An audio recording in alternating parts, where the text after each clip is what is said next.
つけたらね、持ってる腕が視点なんか、で作用点になって、で、まあ、こっちの体の方が視点っていう。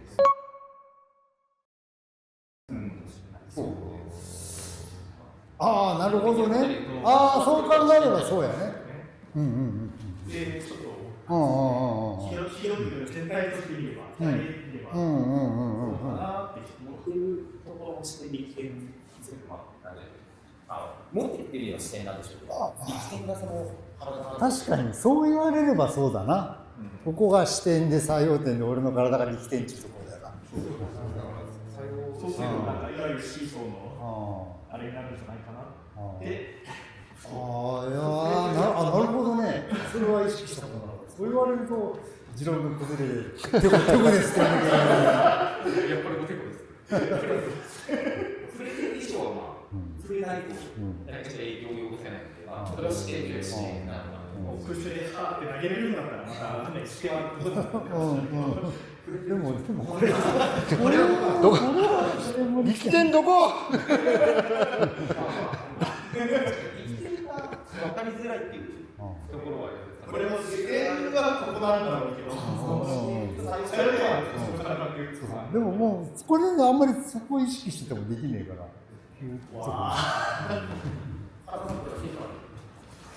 これはね、もう本当に、そうです。だからそう内的に言うとでもそうなっちまうわ。ここが視点だよな。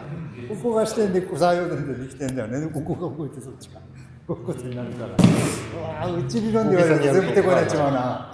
あと抜きとかだと逆にこの視点がなくなるとかになるんですかね。抜きはそうですよね。視点がなくなるとか力点もなくなるのかな。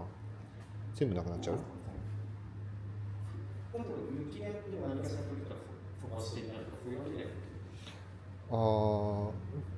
えば抜きってある意味そのマイナスの力っていうふうになんかこう与えるだけのプラスの力でっていうふうなのじゃなくて、こっちがマイナスになることでそっちの方に作用するみたいな、そういうある意味その力点だからどっちかがなくなってる、力点か視点かがなくなってるイメージ。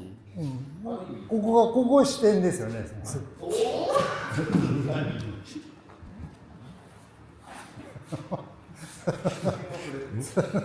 完全に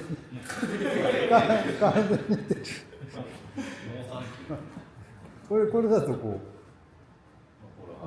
うじゃない。だからここ内理論でここ視点ですよねって。ここが力点ですよね。でそれを5だけじゃなくて抜いても力はプラスでもマイナスでもいいのかもしれない。今の逆にプラスだとどうなるんですか。これだと手がこうですよね。ぶつかりますよね。だからここが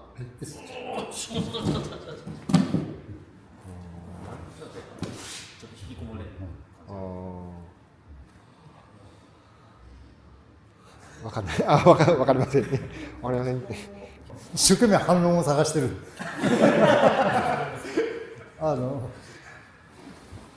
これダメじゃないですか。だから例えば俺柔術の人上手にできんけど、柔術的だったら俺下固定しといて上こうして転がすとかされるじゃん。めちゃめちゃこれうまいんですよ。気づかない間に固定されてフックされてて、なんかあって転がされるんだけど、でもいつもやってるこれはしても力点もないという。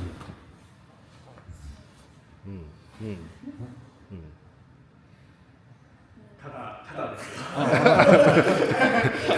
食らいつくな。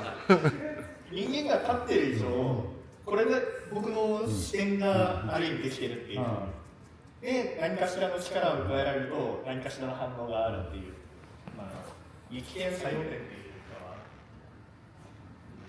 かはこじつけですけどね。でもお互いこじつけ合戦をしよう。考え方なんで、今の持ってるというよりは視点なので、何かしら力を与えているという。これ崩されるっていうのは、その視点が外されるっていう意味での視点と作用点が一緒とかっていうね。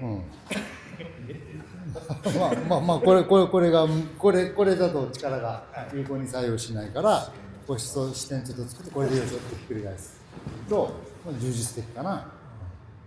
あ、今のだとなんか視点がほんとずらされた感じ、うん、そうそうそうそ安定するところがなくう。なでこの状態ですよね。それとごめん、これはそう強いてば相手の視点をぼーっとしてるのかもしれない。今のここだからこれじゃいかんじゃん。だからそのいわゆる一歩ちょっと俺がつった今の。だからどこか一点ロックするわけです。ロックしてこうすると、充実的な。本当充実はこれはあっという間に分かんないうちに仕掛けられるから何が起きたか分からないんですよね。でそれとは別に入ってこれでこれはほとんど視点とか力点とか、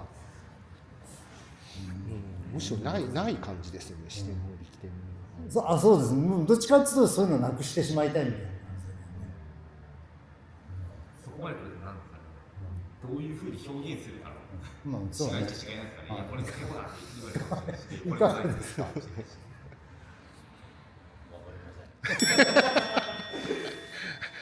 うちはありがとうございます。